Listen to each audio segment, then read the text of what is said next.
नमस्कार दोस्तों, दैनिक जागरण के उम्मीदवार आपके द्वार में आप सभी का स्वागत है। आज हम ऐसे व्यक्तित्व के बारे में आपको दिखाने आए हैं जिन्हें हम बचपन से जानते हैं।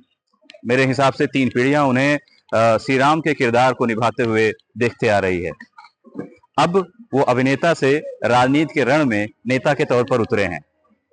उनकी जन्मभूमि है मेरठ और यहीं से उनकी राजनीतिक सफर की शुरुआत भी हो रही है।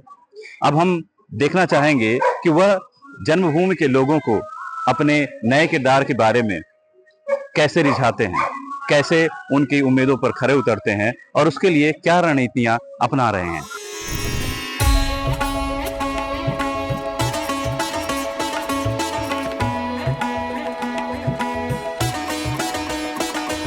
सर, हम आज दिन के प्रचार के सफर पर निकल चुके हैं, तो मेरठ के लोगों से आप क्या कहना चाहेंगे, आपके दिल की बात अगर? मेरठ मेरी जन्मभूमि है, यहाँ के सभी लोग मेरा परिवार है। जो लोग जातियों के नाम पर आपको बांटना चाहते हैं उनसे सावधान रहिए। हम सभी सहोदर भाई बहन हैं। आपके आशीर्वाद से हम लोग मिलकर मोदी जी को एक बार फिर प्रधानमंत्री बनाएंगे और अपने देश में राम राज्य स्थापित करेंगे। नमस्कार। सर, जैसे प्रधानमंत्री मोदी भी श्री राम को शासन चलाने में आदर्श मानते हैं और आपने तो श्री राम के चरित्र को जिया ही है उनकी पूरी राम कथा में। तो उस दौरान उस कथा में आपको ऐसे कौन से चरण याद हैं जो आपको राजनीति में काम आएंगे, जिनको आप योग में लाना चाहेंगे अपने? राजनीति कोई अलग नहीं है। जो रामायण और भगवान राम का जो बेसिक संदेश है वो ये है कि अनीति नहीं होनी चाहिए, अन्याय नहीं होना चाहिए, अधर्म नहीं होना चाहिए और असत्य नहीं होना चाहिए। तो मुझे यही करना है और मैं यही करता रहा हूँ और आगे भी मैं यही करूँगा। इससे थोड़ा सा अगर मैं पहले ले जाना चाहूँ सर, ऐसा कोई प्रसंग श्री राम का चरित्र निभाने के दौरान जिसने आपके जीवन को पूरी तरह से बदल दिया? मेरा जीवन पहले भी ऐसा ही था जैसा आज है। जीवन में बदलाव मतलब थोड़ा बहुत जरूर हुआ होगा, क्योंकि जब हम कोई एक चीज पढ़ते हैं बहुत समय तक या करते हैं तो उसका सबकॉन्शियस में वो हमारी जाता जरूर है। पर मेरा बेसिक मेरी साइकोलॉजी, मेरी सोच, मेरा व्यवहार वो पहले भी कोई बहुत ज्यादा अलग नहीं था। पर फिर भी मेरे जीवन में शांति पहले से ज्यादा है। I have become more reasonable, I have become more logical और patience बहुत आ गई है। ये 3-4 चीजें जो है वो उनकी इंटेंसिटी बढ़ गई है मेरे जीवन में। मेरठ की जो यादें हैं, जो शुरुआती जीवन है, पढ़ाई लिखाई है, जिस जीआईसी में आप पढ़े वो एक समय ऐसा विद्यालय था जहाँ प्रवेश के लिए राष्ट्रपति तक के पत्र आते थे जी। तो उन यादों को अगर कुछ साझा करना चाहें? नहीं, यादें तो देखो बहुत होती है, पर अब इस समय उनको पूरी तरह, क्योंकि यादें आधी अधूरी बताकर भी कोई उसका अर्थ नहीं होता। तो कभी फिर जब तसल्ली से बैठेंगे तब बात करेंगे। अभी तो क्योंकि we are on the move, आप देख ही रहे हैं कि चुनाव के लिए एक सभा होती है, फिर दूसरी सभा 5 मिनट के बाद हो जाती है। तो बेसिकली ध्यान जो है वो अभी इसमें ज्यादा है। तो रामायण की बात का जीवन कैसे आगे बढ़ा सकते?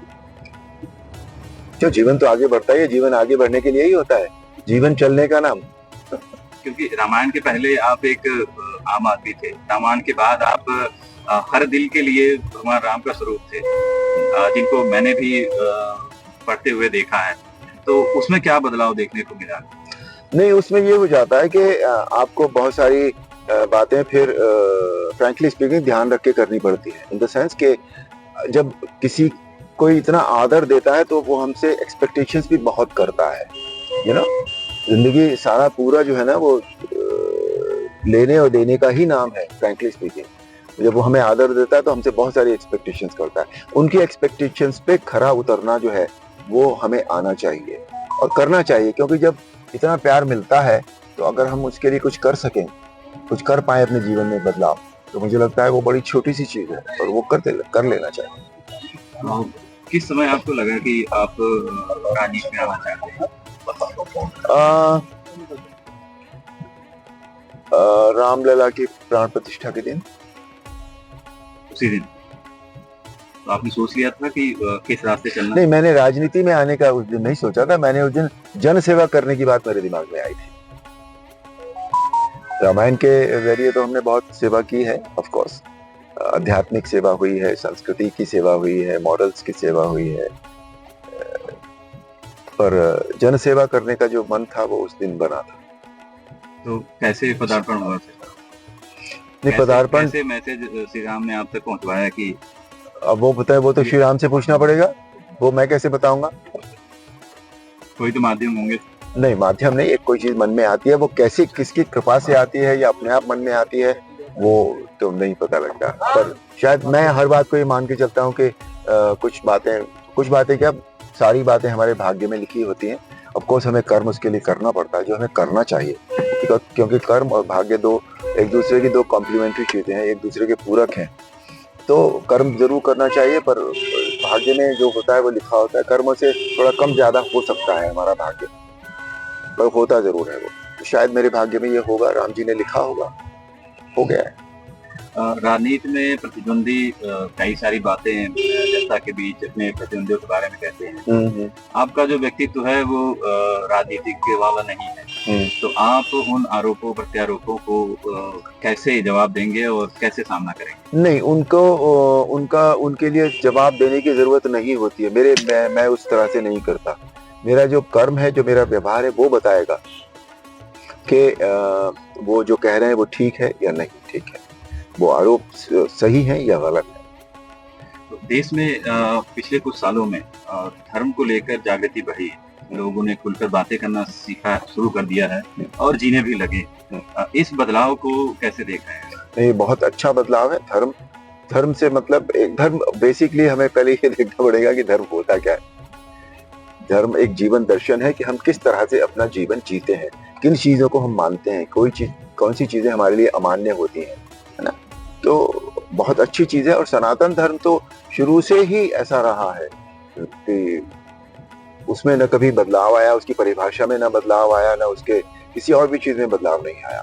तो आज अगर हम उसको फॉलो कर रहे हैं, अपने जीवन दर्शन को, सनातन धर्म को आज अगर हम फॉलो कर रहे हैं, हमारा देश फॉलो कर रहा है, तो इट्स अ बहुत पॉजिटिव साइन है और बहुत अच्छी बात। सबको करना चाहिए अपना धर्म फॉलो। आपने मेरठ के लोगों के लिए एयरपोर्ट दिलाने की बात कही, जो यहाँ की मेरी कोशिश होगी। मुझसे बहुत लोगों ने कहा है कि, और होता है, मेरठ अब इतना बड़ा शहर हो गया है, महानगर है, तो एयरपोर्ट तो होना ही चाहिए। पूरी कोशिश होगी।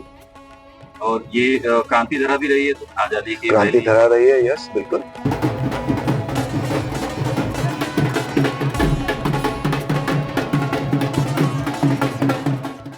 अभिनेता के तौर पे हर दिल में बसे अरुण गोविल अब नेता के तौर पर लोगों में अपना स्थान बनाने निकले हैं, पहचान बनाने निकले हैं और वोट मांगने भी निकले हैं। लोगों का प्यार भी दिख रहा है। अब आने वाले चुनाव में मतदान के दिन कितना प्यार मतदान में तब्दील होता है, यह रिजल्ट बताएगा। मेरठ हापुड़ संसदीय क्षेत्र से प्रदीप द्विवेदी के साथ अमित तिवारी, दैनिक जागरण।